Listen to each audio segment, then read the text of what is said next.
আপনারা ইমিকে চেনেন যে ইনি একজন প্রতিবাদী নারী, সকল নিপীড়ন ধর্ষণের বিরুদ্ধে ইনি সবসময় সোচ্চার ছিলেন।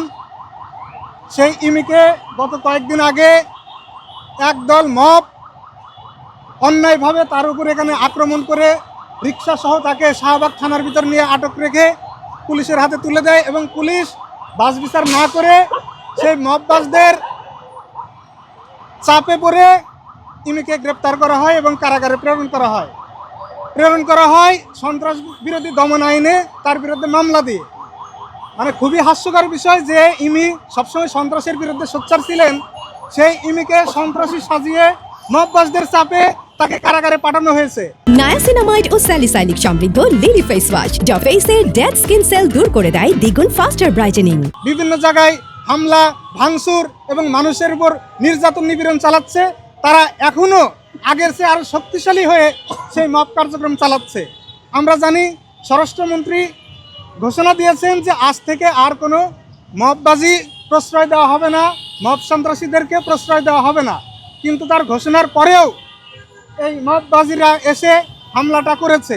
আমরা আগে থেকেই বলে এসেছি, যদি কেউ অপরাধী হয়ে থাকে, যদি কেউ অন্যায় করে থাকে, তার বিরুদ্ধে আইনগতভাবে মামলা করবে, ব্যবস্থা নেবে, বিচারের মাধ্যমে তার শাস্তি নিশ্চিত করবে। কিন্তু কোনো একটা গোষ্ঠী তার আইন হাতে তুলে একজনকে নিজেদের মতো করে শাস্তি দিবে, বিচার করবে, লাঞ্ছিত করবে, এই মব কালচার আমরা আর দেখতে চাই না। ইমি কোনো সন্ত্রাসী নয়, সে কোনো অপরাধও করে নাই। সে 7ই মার্চের ভাষণের পক্ষে অবস্থান নিয়েছে। 7ই মার্চের ভাষণের কারণে একজনকে গ্রেপ্তার করেছে, তার মুক্তির দাবি জানিয়েছে এবং প্রতিবাদ স্বরূপ সে শাহবাগ থানার সামনে 7ই মার্চের ভাষণ বাজিয়েছে। আপনারা সবাই জানেন 7ই মার্চের ভাষণ বাজানো এটা এখন পর্যন্ত আইনগতভাবে কোনো নিষিদ্ধ কোনো বিষয় নয়। সেই বিষয়টা ইমি বোঝানোর চেষ্টা করেছিল, কিন্তু সেই কারণে তাকে গ্রেপ্তার করা হয়েছে, কারাগারে পাঠানো হয়েছে। আমরা অবিলম্বে ইমির মুক্তির দাবি জানাই। ইমির সাথে যারা মিথ্যা মামলায় আটক হয়েছে তাদের মুক্তির দাবি জানাই এবং যারা মব সন্ত্রাসী চালাচ্ছে এই মববাজি গোষ্ঠীকে অবিলম্বে গ্রেপ্তার করে শাস্তির মুখোমুখি করতে হবে এবং বাংলাদেশ থেকে সকল ধরনের মববাজি চিরতরে বন্ধ করতে হবে। এবং যে কালো আইনের মাধ্যমে গ্রেপ্তার করা হয়েছে বাক স্বাধীনতা বিরোধী, সেই কালো আইন আমরা বাতিলের দাবি জানাচ্ছি। 7 মার্চ এবং মুক্তিযুদ্ধ এগুলো আমাদের জাতীয় সম্পদ, এগুলো আমাদের ঐতিহাসিক দলিল। কাজে এগুলোকে কখনোই কোনো দলের সম্পত্তি বানানোর পায়তারা আমরা মেনে নেব না।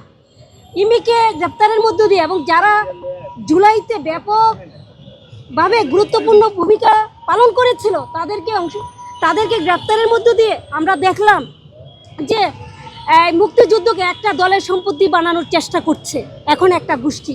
আমরা 5 আগস্টে বলে দিয়েছিলাম আমরা যে মুক্তিযুদ্ধকে আমরা আবার রিক্লেম করছি, আমরা মুক্তিযুদ্ধ আমরা জাতীয় সম্পত্তি বানাতে চাচ্ছি, আমাদের জনগণের সম্পত্তি বানাতে চাচ্ছি, দলের হাত থেকে আমরা সেটাকে নিয়ে আসতে চাচ্ছি।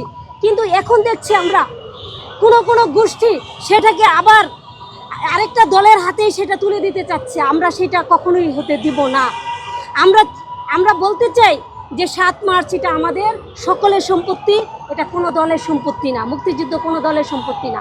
এবং 7 মার্চের ভাষণ বাজানোর জন্য যাদের গ্রেপ্তার করা হয়েছে আমরা মনে করি এটা খুবই অন্যায় হয়েছে, এটা বাক স্বাধীনতা পরিপন্থী কাজ হয়েছে, এটা তাদের উপর জুলুম হয়েছে। আমরা সেই জুলুমের প্রতিবাদ করতে চাই এবং তাদেরকে যে আইনে গ্রেপ্তার করা হচ্ছে সে আইনটাকে আমরা বাতিল করার কথা বলবো। কারণ কোনো আমলেই আমরা চাই না এমন কোনো আইন থাকুক যে আইনের মধ্য দিয়ে মানুষের বাক স্বাধীনতা, তার মত প্রকাশের স্বাধীনতা কিংবা তার রাজনৈতিক যে চিন্তাধারা সেগুলো কি হোক, সেগুলো বাধাগ্রস্ত হোক। তাছাড়া আমরা এটাও বলতে চাই যে আসলে এই রকমভাবে জুলুম করে কি কাউকে কি কখনোই কি দমন করা যায়?